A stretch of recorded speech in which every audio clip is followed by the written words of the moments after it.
Janet with Try It Like It Create It, and what I have in front of me here is a setup of DIY sprays, mixed media sprays, that I will share the tutorial on how to make that. And then you're going to need a bottle of water and a rag for pickup. So to start off, I am going to put down a color here, and maybe even two, I'm not sure. We may, I just want to start with the background relatively covered. And let's see, this one is sticking on me.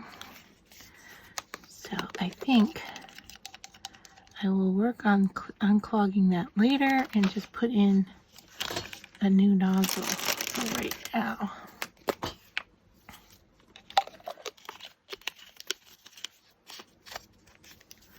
All right, so I am just trying to, well, I may not be using this color. I can't get it to pick up the color. That's okay, we can move on to another one.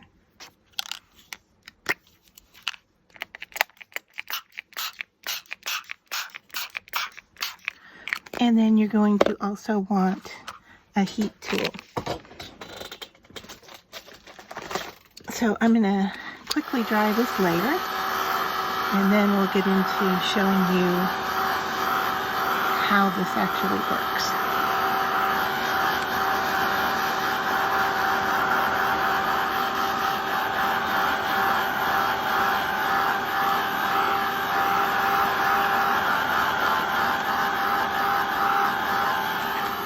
So you get to a point where it starts to dry on you, and then you're going to spritz it with water and dry it further, but not all the way. And this kind of ends up working like distressed oxide. Alright, so then I'm going to take my rag and pick up what didn't dry. And I'm actually transferring some of the color, and that's okay. So as we go here,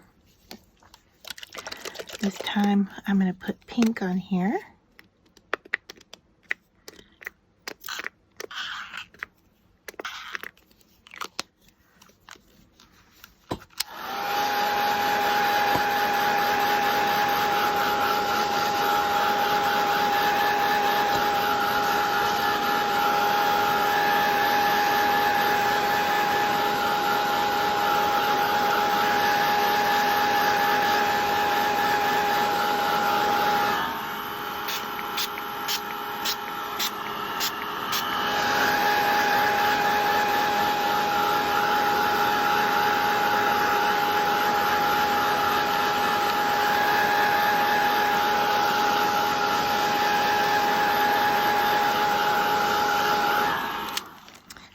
So these first couple of layers don't do a whole heck of a lot, but then as we get going,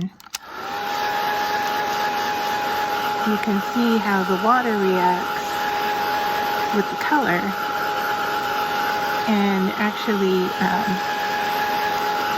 starts to make some dots. Okay, so you get more of like what distressed oxide does. So I'm liking what I'm seeing so far here with the texture.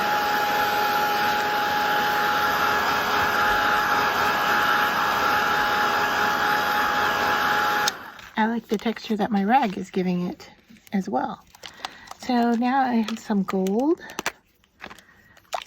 and I'm using basically trying to use kind of springy colors, if you will. Right.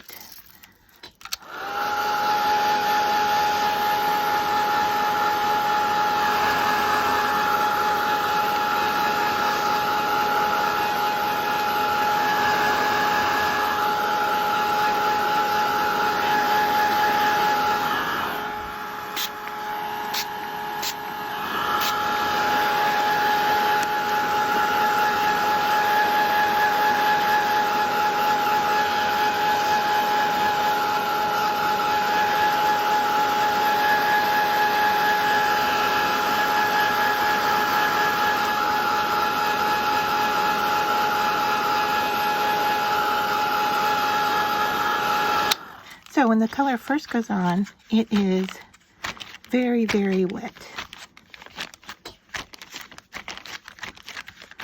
And I'm just trying to fill in some of these white spaces with the paint that I've picked up here. All right, so I'm gonna give this green one more go and see if I can, oh, I am getting something out of it, okay.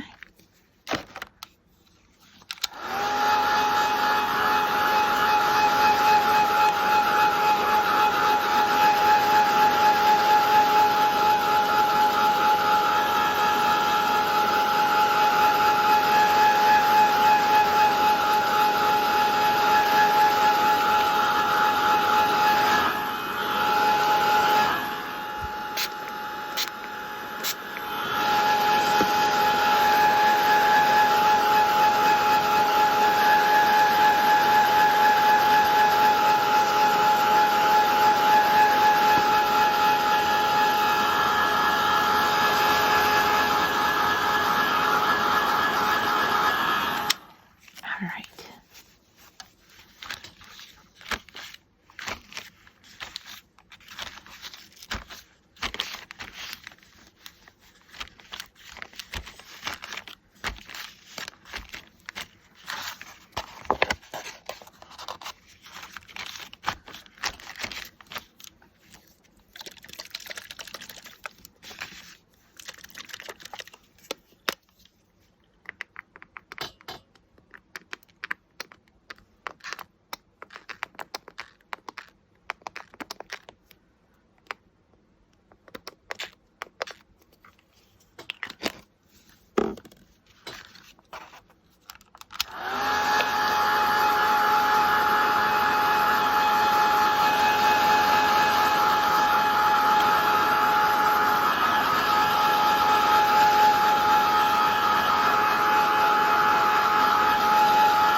This is what I ended up with, and as you dry, you may even want to wait a day, but I was using my heat tool, and then I had to wait for it to cool down to feel it to make sure that I wasn't feeling moisture anywhere.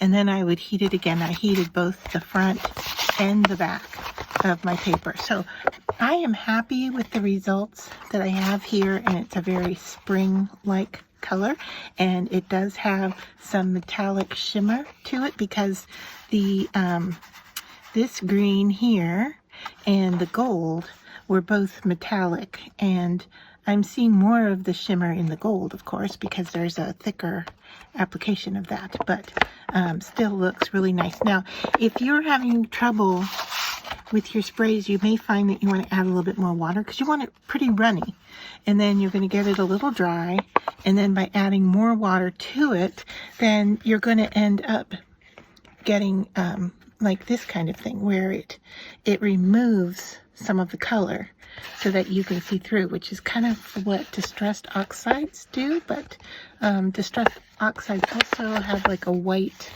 pigment in them, which you can buy and add to your mix. But I like what we have here, and this is the dye that I'm going to be using, and this is from Kokorosa, and it is, I want to say butterflies and flowers, and it, if you look for, I think it's the word blank background, but it was $8.99, and I will definitely put a link down below, and Kokorosa will also give you a discount code as being one of my viewers. So I made this piece just a little bit larger than the die, so I just need to find where I want to place it, and then I'm going to put it down with some tacky tape. I have some purple tape here off to the side, and I am going to use that to hold my die in place, and then I will send it through my Gemini and then come back and show you what we have. Alright, so I die cut the mixed media or spray paper, and I just want to show you how detailed this die is and how well it cut. It's amazing. It's a little bit hard to see with all the colors, so I'm going to flip it over to the back side, but can you see how small some of these little dots are? And they all came out. Now, I did have to use a weeding tool to poke some of them out, but they were, I have a feeling that has more to do with the spray that I put on here than it did the dye, because a lot of them did fall out. However, that spray is kind of plastic-like, so it leaves a really nice texture. It's smooth, but it makes the paper kind of feel somewhere between plastic and leather, I guess I would say. So I cut this white piece for the insert on my card, and then I cut this metallic gold paper from cut cardstock for my card, and putting this colored piece on top is just beautiful. So I'm going to put the white on the inside so that you can write on it, and I'm just going to put that down with some thick double-sided tape, because I don't really want to add any moisture to the card that I don't have to. So just putting that tape down like so, and I'm just going to lift up a little bit. And this is a trick I picked up from somebody on YouTube, and I honestly don't remember who. I'm sorry. I have used it so many times, where you fold back a little bit of that protection paper so that you have some of the adhesive showing. All right, and then you can line up your card and you have some wiggle room. Then I'm going to attach that adhesive down and then pull off the protective paper the rest of the way. Now, this gold cardstock is beautiful, but it is thick.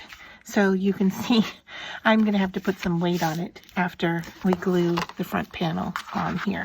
So I am going to bring in a scrap piece of paper, and then you need to kind of glue the whole surface. So let me grab, I need to grab a cosmetic sponge here.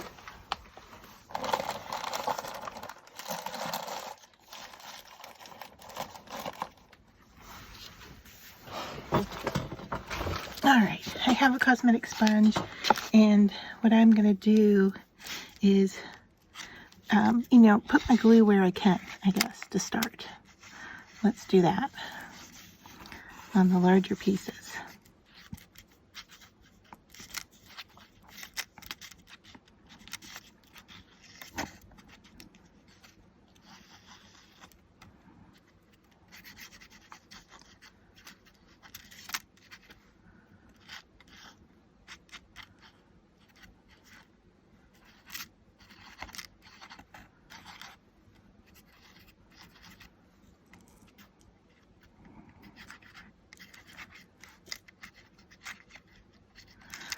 So we may not even need to use the sponge. I pulled it out to think that I would use it to move the glue around. But I don't even know if we're going to need it. Let's just try putting this down and see how it sticks. Alright, so, alright, let's move everything out of the way here. Move our tape, move our scrap paper, and I'm just double checking to make sure that this is the front of my card. And then I'm going to take the panel, and I am not even going to put a sentiment on here because I think this is just so beautiful by itself. Alright, I'm going to flip that over just to give it a nice press, and so I don't snag anything or pick up any of those pieces. And then let's see. It looks like we may have gotten a little bit of glue out, but overall, there. I mean, that is just stunning. Look at those colors, and look how well that die cut into that. I mean, it is just beautiful. I would almost consider framing this card instead of throwing it out. But that looks just lovely. I'm really, really happy with how well it cut.